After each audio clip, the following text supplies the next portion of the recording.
Assalamu alaikum, peace and blessings. Once again, this is Salim Monique, and I wanted to talk to you guys about some women issues today. So before I start, I want to just thank you for checking out our videos. Make sure that you like, share, subscribe to our videos.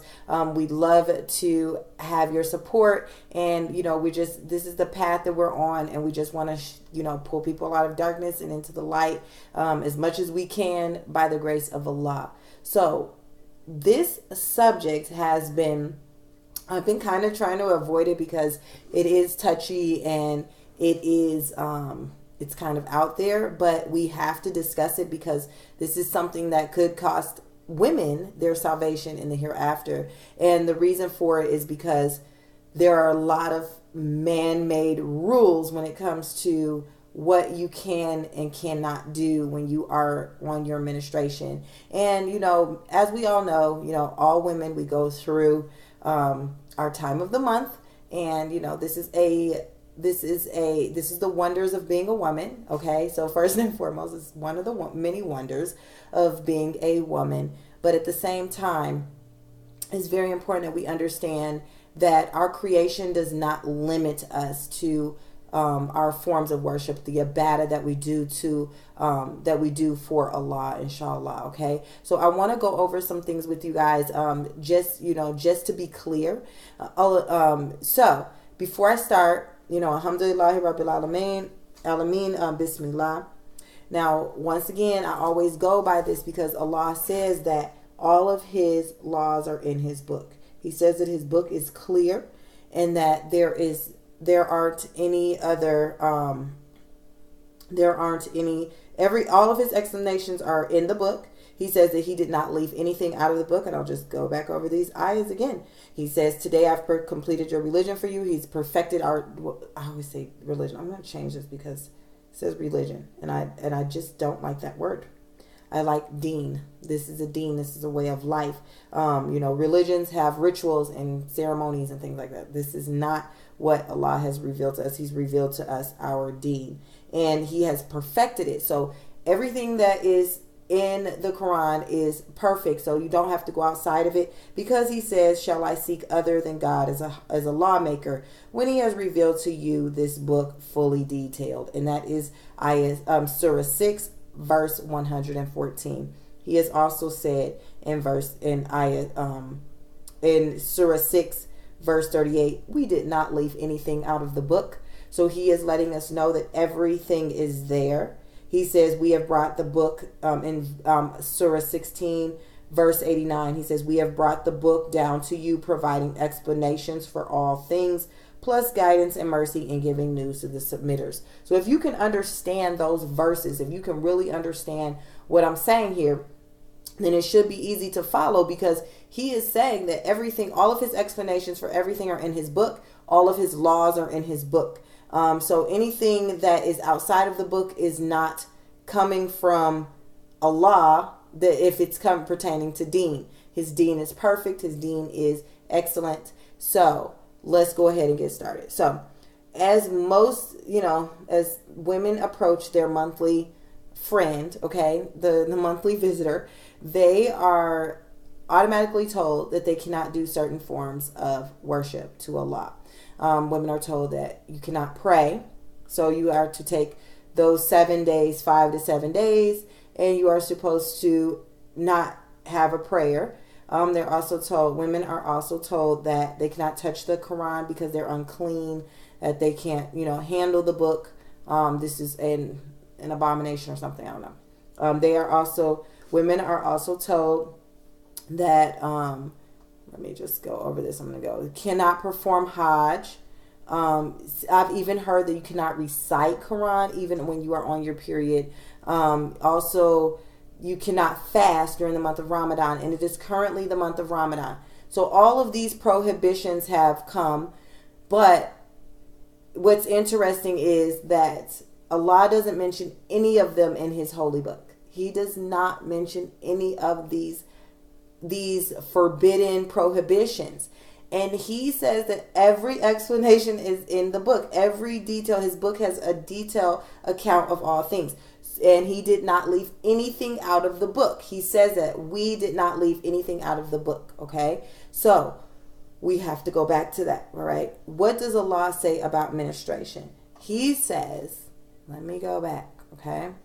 This is his verse that he says, I'm going to pull it up. This is when he mentions menstruation and about, okay, they will ask you about menstruation, say it is harmful, so keep away from women during it. Do not approach them until they are purified of it. When they are purified, you may approach them as Allah has ordained. The only prohibition that he has made is having relations with your husband. That is it. He never said you cannot pray. He never said you can't go on Hajj. He never said you cannot fast Ramadan.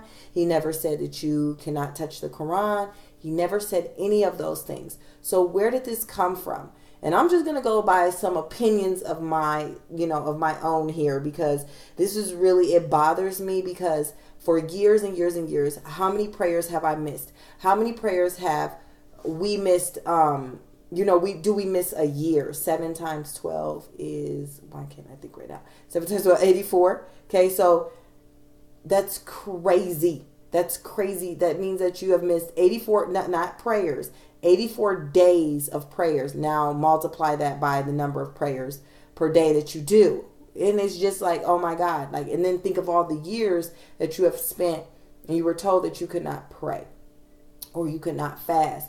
And a lot of times it's difficult for women to make up their fast because, and one of those things, Allah is very, very merciful. So I can understand like a woman saying, okay, maybe her first day or two, this is all my opinion. Okay. This is just, I'm not a doctor or anything, even though I'm learning a lot of medical things right now.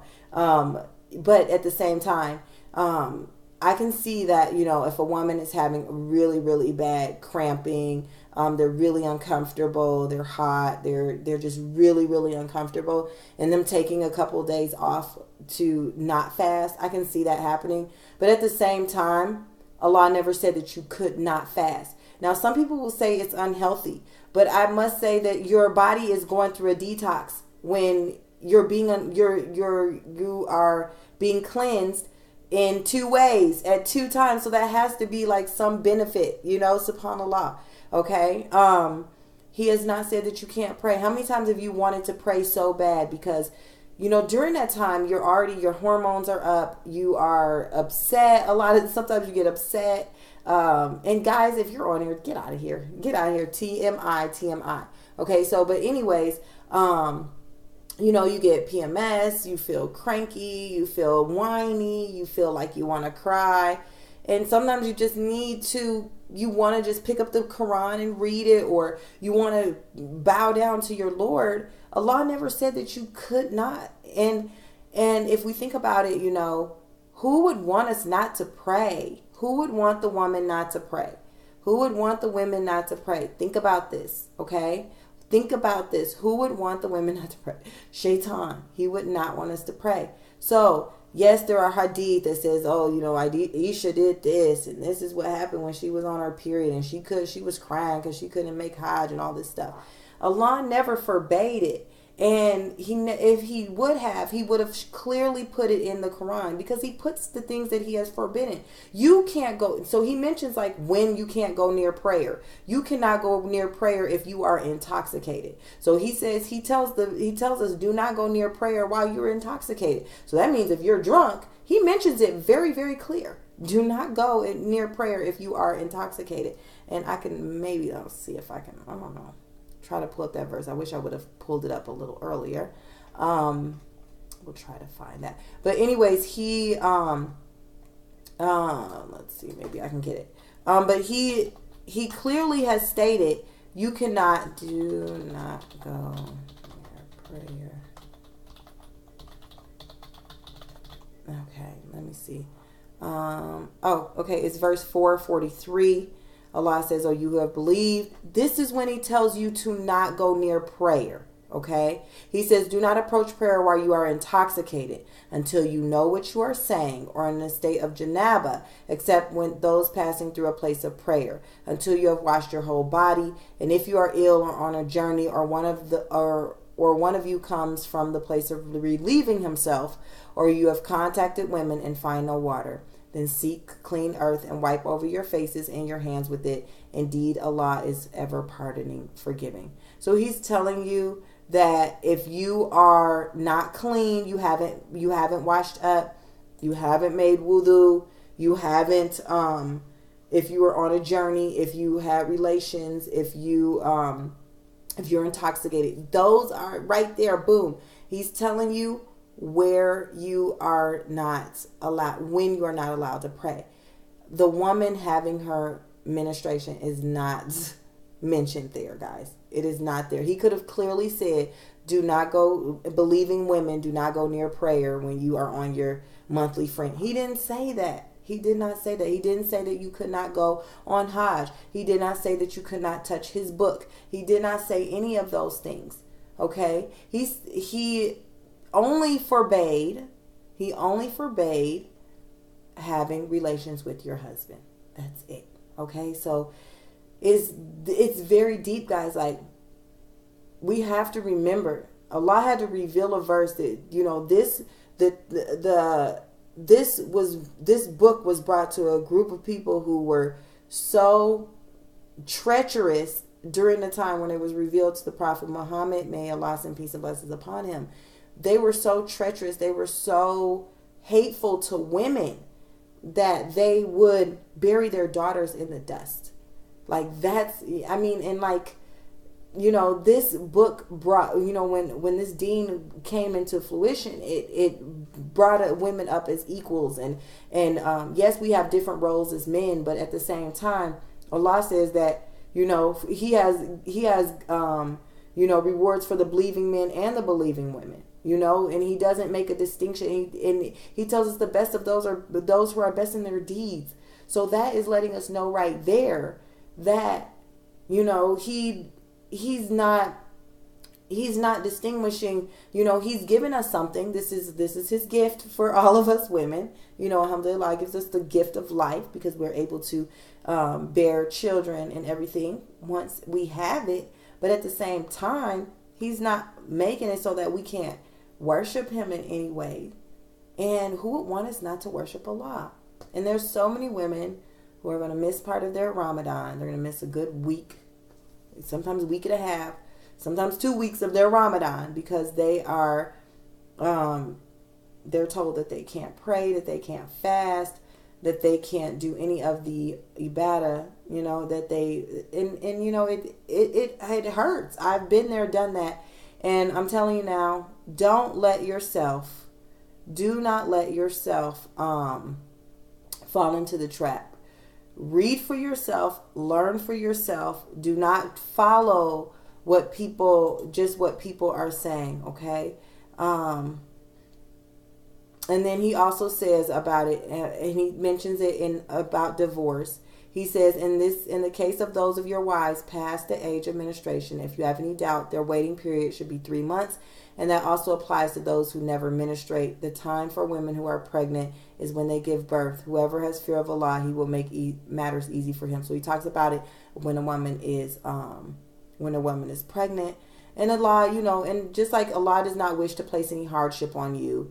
He says, if any one of you is ill or traveling, then the same number from different days. And as for those who can do it, but with difficulty, they may redeem by feeding the needy.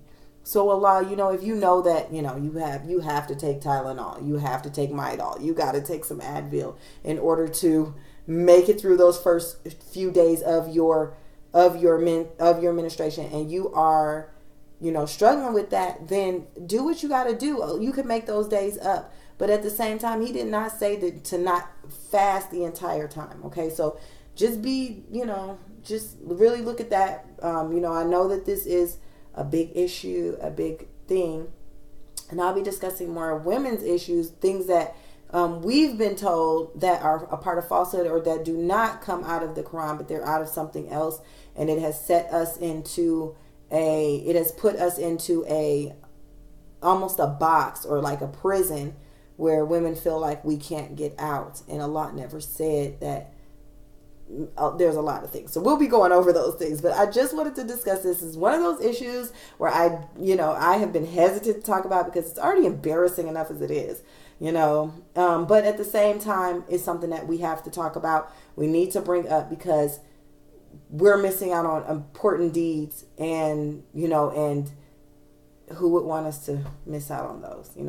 Certainly not Allah. If he would have put that forbidden, if he would have forbade us from doing that, from actually, praying, doing any acts of worship, he would have clearly stated it in his book, because he says we did not leave anything out of the book. Okay. All right, guys. You guys have a great Ramadan. Make sure that you like, share, and subscribe. If this is embarrassing, don't share it. No, I'm just kidding. Kind of embarrassed. I don't feel like sharing it all over. But I'm going to talk about it because it's true. You guys have a great rest of your evening. Peace and blessings. Assalamu alaikum.